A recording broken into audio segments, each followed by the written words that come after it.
जय हिंद स्टूडेंट्स।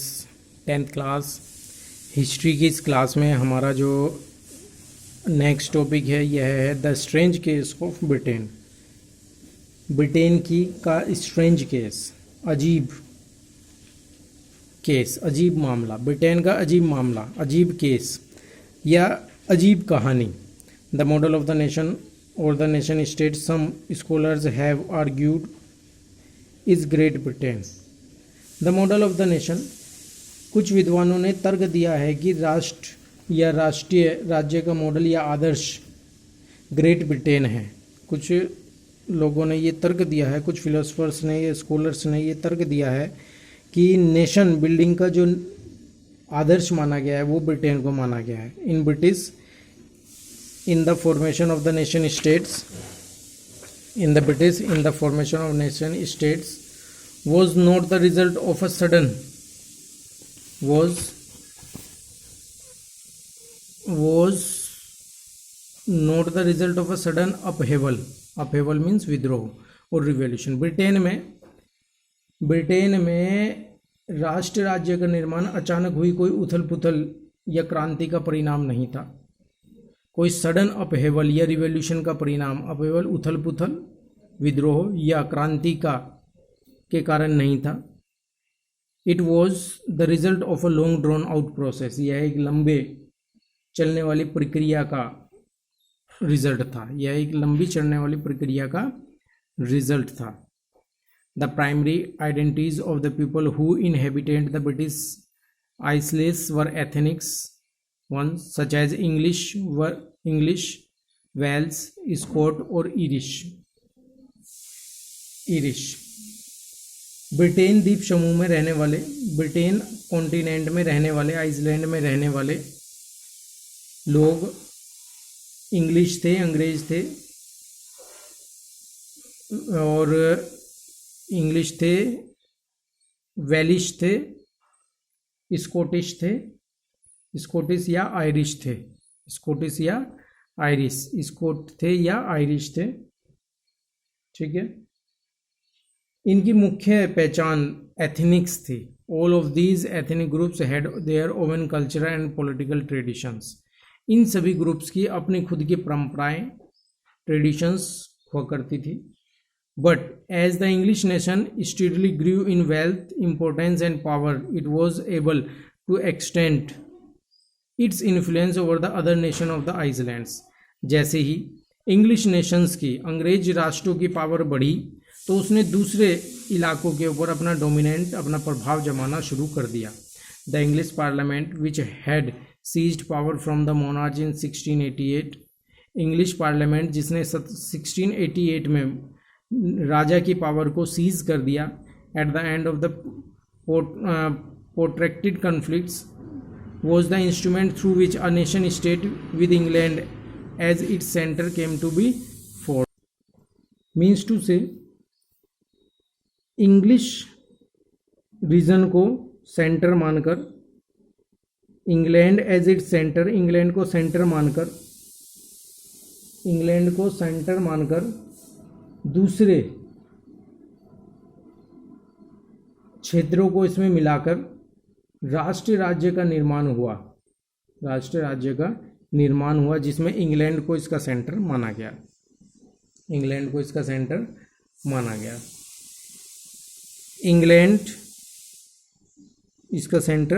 माना गया। The act of union 1707 between England and Scotland that resulted in the formation of the United Kingdom of Great Britain meant in effect that the England was able to impose its influence on Scotland. 1707 में United kingdom of great Britain का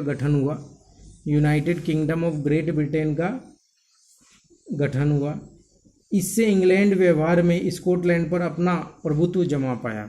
यानी कि जब 1707 में United kingdom का गठन हुआ तभी ब्रिटेन अपना अधिकार स्कॉटलैंड के ऊपर, इंग्लैंड अपना अधिकार स्कॉटलैंड के ऊपर सही मायने में जता पाया, सही मायने में अपना अधिकार ब्रिटेन के ऊपर जमा पाया। The British Parliament was henceforth dominated by its English members. The British Parliament was henceforth dominated by its English members. British Parliament English member से भरी हुई थी, इंग्लिश मेंबर्स का ही दबदबा डोमिनेशन रहता था. The growth of a British identity mean the Scotland distinctive culture and political institution was systematically suppressed. यानी कि जब पार्लियामेंट में अंग्रेज ज़्यादा थे तो जाहिर सी बात है उनका ही नीतियाँ उसमें चलनी थी. एक ब्रिटिश पहचान के विकास का अर्थ यह हुआ कि स्कॉटलैंड की खास संस्कृति और राजनीतिक संस्थानों को योजनाबद्ध तरीके से दबाया गया. स्कॉटलैंड की संस्कृति और उसके कल्चर को सिस्टमेटिकली योजनाबद्ध तरीके से सप्रेस्ड किया गया, दबाया गया. The Catholics clans that inhabited the Scottish highlands suffered terrible repression. Scottish highlands के निवासी जिन कैथोलिक कुलों ने जब भी अपनी आज़ादी को व्यक्त करने का प्रयास किया उन्हें ज़बरदस्त दमन का सामना करना पड़ा. स्कॉटिश हाईलैंड्स अगर उन्होंने प्रयास किया अपने आप को बढ़ाने का, अपनी आज़ादी को शो करने का, तो उनको भयानक रूप से, टेरेबल रूप से उनका दमन कर दिया गया. The Scottish Highlanders were forbidden to speak their Gaelic language or wear the national dress and large number were forcibly driven out of their homeland. Scottish highlands के लोगों को अपनी गोलिक भाषा बोलने या अपनी राष्ट्रीय पोशाक पहनने की मनाही थी. उनमें से बहुत सारे लोगों को अपने वतन छोड़ने पर मजबूर किया गया. यानी कि बहुत सारे लोग वतन छोड़ने के लिए, अपना देश छोड़ने के लिए मजबूर हुए. आगे बढ़ते हैं स्टूडेंट नेक्स्ट पैराग्राफ पर. नेक्स्ट पैराग्राफ में Ireland suffered a similar fate. Ireland का भी कुछ ऐसा ही हाल हुआ. It was country deeply divided between Catholics and Protestants. यहाँ पर देश प्रोटेस्टेंट और धार्मिक गुटों में बटा हुआ था. The English help the Protestants of Ireland. English Ireland के प्रोटेस्टेंट्स को मदद करते थे to establish their dominance over a largely Catholic country, ताकि वे अपना डोमिनेंस कैथोलिक कंट्रीज़ के ऊपर बना सके. Catholic revolts against British dominance were suppressed. Catholic revolt जो कि ब्रिटिशर्स के खिलाफ हुआ उसको दबा दिया गया.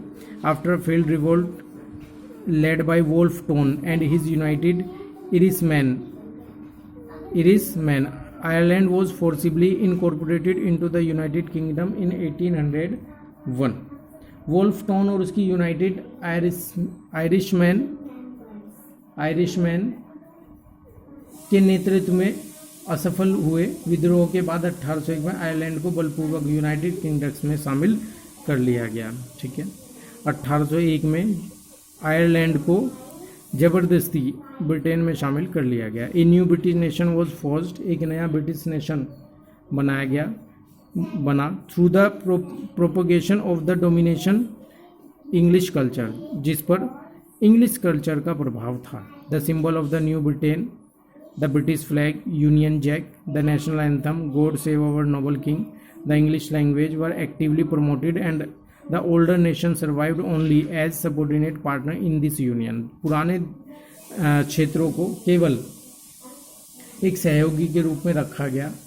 नए ब्रिटेन के प्रतीक चिन्हों, ब्रिटेनी झंडा, ब्रिटेन का झंडा, यूनियन जैक और राष्ट्रीय गान God save our noble king, इस तरह के चीज़ों को लाया गया. राष्ट्रीय गान God save our noble king को खूब बढ़ावा मिला. पुराने राष्ट्र जो थे, पुराने रीजन जो थे, उनको केवल सहयोगी के रूप में रखा गया. ठीक है स्टूडेंट्स, ये था हमारा जो topic the strange case of Britain, कि ब्रिटेन किस तरह से बना. ब्रिटेन पहले एक अलग राज्य या देश नहीं हुआ करता था, यह छोटे छोटे राज्य या देशों में बटा हुआ था, जिसे धीरे धीरे ब्रिटेन एक United kingdom of great Britain के रूप में बना लिया गया. ठीक है स्टूडेंट, नेक्स्ट टॉपिक है हमारा विजुअलाइजिंग द नेशन. राष्ट्र की दृश्य कल्पना. राष्ट्र की दृश्य कल्पना. While it is easy enough to represent a ruler through a portrait or the statue, बड़ा आसान है किसी शासक को एक चित्र या मूर्ति के रूप में दर्शाना, दिखाना, किंतु how does one go about giving a face to a nation, लेकिन एक राष्ट्र को कैसे चेहरा दिया जाए, एक राष्ट्र को कैसे आकार प्रदान किया जाए। Artist in the 18th and 19th century found a way out by the personifying a nation। Artist जिन्होंने 18वीं और 19वीं शताब्दी में राष्ट्र का चेहरा दिया, राष्ट्र को एक आकार प्रदान किया। In other words they represented a country as if it were a person. उन्होंने देश को कुछ इस तरीके से रिप्रेजेंट किया कि देश एक व्यक्ति है। Nation were then portrayed as a female figure. राष्ट्र को एक फीमेल फिगर की पिक्चर दी गई, शेप दी गई। The female form that was chosen to personify the nation did not stand for any particular women in real life, rather it sought to give a abstract idea of the nation a concrete form. उस समय राष्ट्र को नारी वेश में प्रस्तुत किया जाता था। राष्ट्र को व्यक्ति का जामा जिसको पहचाना गया। असफल जीवन में कोई खास महिला नहीं थी, ठीक है, यानी कि वह कोई खास महिला नहीं थी, लेकिन उसको एक राष्ट्र का दर्जा दिया गया। Rather it sought to give the abstract idea to the nation a concrete form, यानी कि एक एब्स्ट्रैक्ट आइडिया को एक कंक्रीट फॉर्म दिया गया। That is the female figure became an allegory of the nation, यानी नारी की छवि राष्ट्र का रूपक बन गई। एलियोगेरी किसको बोलेंगे स्टूडेंट्स? रूपक। एक राष्ट्र का प्रतीक चिन्ह, यानी कि राष्ट्र का एक रूपक बन गई।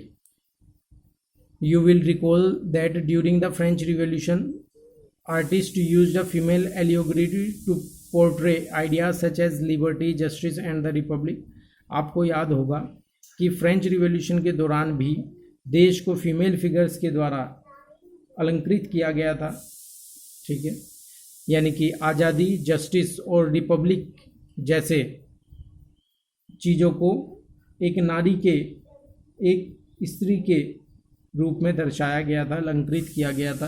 These ideals were represented through specific objects और सिम्बल्स। इनको कुछ विशेष ऑब्जेक्ट्स और सिम्बल्स के द्वारा दर्शाया गया था। As you would remember the attributes of liberty are the red cap और ब्रोकन चेन। जैसे कि आपको आज़ादी का जो चिन्ह था वो रेड कैप था और ब्रोकन चेन था। While justice is generally a blind folded women, यानी कि मुंह ढका हुई, पट्टी बंधी हुई, आंखों पर पट्टी बंधी हुई महिला जस्टिस को रिप्रेजेंट करती थी। Carrying a pair of waiting scales, जो कि अपने हाथ में तराजू लिए रखती थी। वेटिंग स्केल्स किसको बोलते हैं स्टूडेंट? तराजू, जो कि अपने हाथ में तराजू लिए रखती थी। आगे बढ़ते हैं, आखिरी टॉपिक है, आखिरी पैराग्राफ है हमारा। Similarly female allegories were invented by artisans in the 19th century to represent the nation. In France, she was christened Marini, a popular Christian name, which underlined the idea of a people's nation. Here, characteristics were drawn from those of liberty and republic. The red cap, the tricolor, the cockade. Statues of Marine were erected in public squares to remind the public of the national symbol of unity and pursued them to identify with it. Marine images were marked on coins and stamps. Similarly, Germania became the allegory of the German. इसी तरह से Germania German की एक अलंकार बना, एक रूपक बना, एक पोर्ट्रेट बना। In visual representation Germania wore a crown of oak leaves as the German oak stand for heroism, ठीक है, यानी कि इसी प्रकार के नारी, इनको एक्सप्लेन करता हूँ स्टूडेंट। इसी प्रकार के स्त्री रूपकों का आविष्कार कलाकारों ने 19वीं सदी में किया। फ्रांस में उस लोकप्रिय ईसाई का नाम मोरियन दिया गया जिसने जन राष्ट्र के विचार को रेखांकित किया। उसके चिन्ह भी स्वतंत्रता और गणतंत्र के थे। लाल टोपी तिरंगा। मोरियन की प्रतिमाएं सार्वजनिक चौकों पर लगाई गई ताकि जनता को एकता के राष्ट्रीय प्रतीक की छवि सिक्कों और डाक टिकटों पर अंकित की गई। इस तरह से जर्मेनिया जर्मन राष्ट्र का रूपक बन गई, ठीक है। जर्मनिया जो कि ओक वृक्ष के पत्तों को मुकुट पर पहनती थी, क्योंकि जर्मन ओक वीरता का प्रतीक है, क्योंकि जर्मन ओक वीरता का प्रतीक बना हुआ है, ठीक है स्टूडेंट। यानी कि राष्ट्र को किसी व्यक्ति की श्रेणी देना, राष्ट्र को किसी व्यक्ति की श्रेणी के द्वारा प्रस्तुत करना उस समय का चलन था, ताकि लोगों के सिंपैथीज उसके साथ जुड़े, लोगों की भावनाएं उसके साथ जुड़े। ठीक है, जय Hind, thank you very much. 5th के बाद हमारा एक लास्ट टॉपिक बचेगा students, nationalism in imperialism, nationalism and imperialism. इसके बाद ये चैप्टर हमारा फिनिश हो जाएगा, नेक्स्ट चैप्टर की तरफ हम मूव करेंगे। ठीक है student, thank you very much, जय हिंद।